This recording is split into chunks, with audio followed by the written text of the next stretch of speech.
बड़े लोग विदेशों से एक बीमारी लेकर के यहां आ गई और जान पर आ पड़ी गरीब और मेहनत कश मिडिल क्लास लोगों के ऊपर। तरह तरह की बात होती है, आदेश जारी होते हैं। डिजास्टर मैनेजमेंट के तहत केंद्र सरकार ने एक आदेश जारी किया। हमारे माननीय प्रधानमंत्री जी ने कहा कि गरीब लोग, जो मजदूर लोग हैं, जो फैक्ट्री में काम करते हैं, उनको लॉकडाउन के वक्त का पूरा वेतन फैक्ट्री के मालिक देंगे।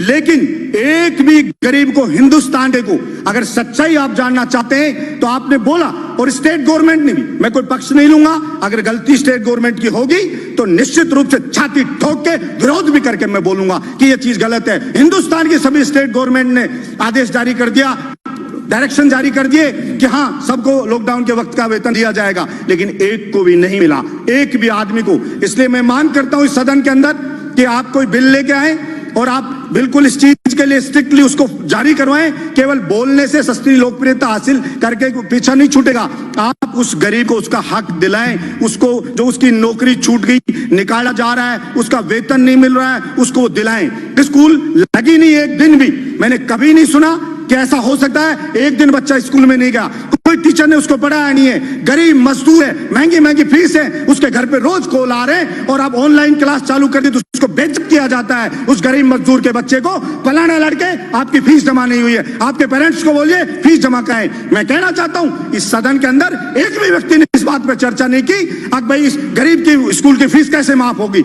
और सुप्रीम कोर्ट में गए, अभिभावक गए, तो सुप्रीम कोर्ट ने कहा हर स्टेट की अलग अलग चीजें प्रॉब्लम है, अलग अलग स्थिति, आप हाई कोर्ट में जाइए, वहां की गवर्नमेंट से बात करिए। लेकिन मैं कहना चाहता हूं, आपने बोल दिया एक बार, बोलने से नहीं होगा। मेरे बहरोड में बुला के सारे स्कूल मालिकों को कहा कि बलजीत यादव जिंदा है जब तक यहां पे कोई किसी की फीस नहीं ले सकता। गरीब मजदूर की मेरी छाती पे चढ़ के फीस ले सकते हो, उसके लिए मुझे चाहे अरेस्ट कर लेना, चाहे कह देना कानून को नहीं मान रहा है, लेकिन कानून या तो बनाइए और नहीं बनाएंगे तो निश्चित रूप से अन्याय नहीं होने देंगे। हम लड़ेंगे और जनता की डिमांड होती है वैसे ही कानून बनते हैं, बिगड़ते हैं, बनाए जाते हैं नहीं। इसलिए सरकार में मांग करता हूं कि ये कानून बिल लेके आए और उसको कहे। और अभी कई स्टेट ने किया, यूपी ने स्टेट ने किया, नहीं माना तो यूपी स्टेट ने एक बिल वो लेकर के आई, ऑर्डिनेंस जारी करवाया, self finance independent school act 2020।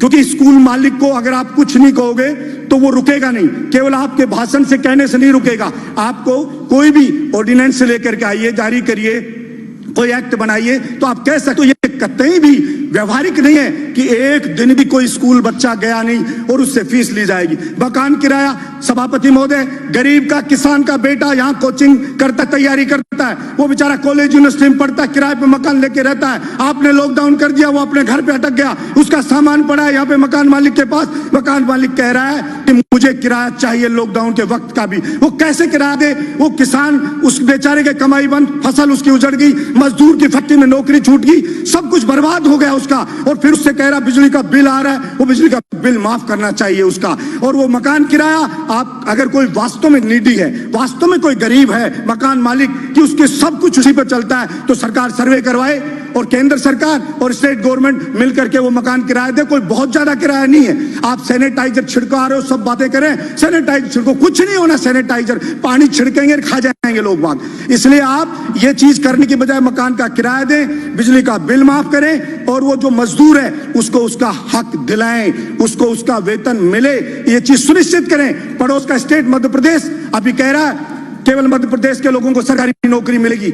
मैंने पहले भी पिछले सदन में इस बात को उठाया था। 21 स्टेट हिंदुस्तान के ऐसे हैं जिसके अंदर राजस्थान के जो अभ्यर्थी हैं उनके सिलेक्शन की जो परसेंटेज देखो 0 है, वहां नहीं लिया जा रहा है। अगर या तो हो कि पूरे हिंदुस्तान में कोई भी स्टेट ये बाउंड नहीं करे कि हमारे स्टेट का आदमी नौकरी लगेगा, और अगर लगेगा तो राजस्थान के जवान के साथ फिर अन्याय बर्दाश्त नहीं किया जाएगा। सरकार जहां भी कानून लेके आए, सारा ठेका राजस्थान के युवा ने नहीं उठा रखा कि सारी की सारी कीमत राजस्थान का युवा उठाएगा। आपके बिजली विभाग में मंत्री जी बैठे, INJN के एग्जाम होते हैं, उसके कहते हैं राजस्थान में नहीं करा सकते, बाहर होते हैं। पहले राजस्थान का GK आता था 25%, तब सिलेक्शन होते थे बाहर के लोगों के 5%, अभी उसको हटा दिया यहाँ के राजस्थान के GK को, तो सिलेक्शन अभी कितना रिजल्ट में आया, 61.8% बाहर के लोग यहाँ पर आ गए और यहाँ के राजस्थान के लोग रह गए। इसलिए मैं मांग करता हूँ, एक खत्म करो, एक मिनट, PWD में हुआ उसके अंदर जीके है राजस्थान की, उसमें 5% बाहर के लोग आए। मांग करता हूं कि राजस्थान के बेरोजगार युवाओं के हक की रक्षा करे सदन। क्या आपसे मांग करता हूं गरीब मजदूर और जो किराएदार है उसके हक की रक्षा करे सदन। क्या मैं मांग करता हूं और इसके ऊपर बिल लाया जाना चाहिए। क्या मैं मांग करता हूं।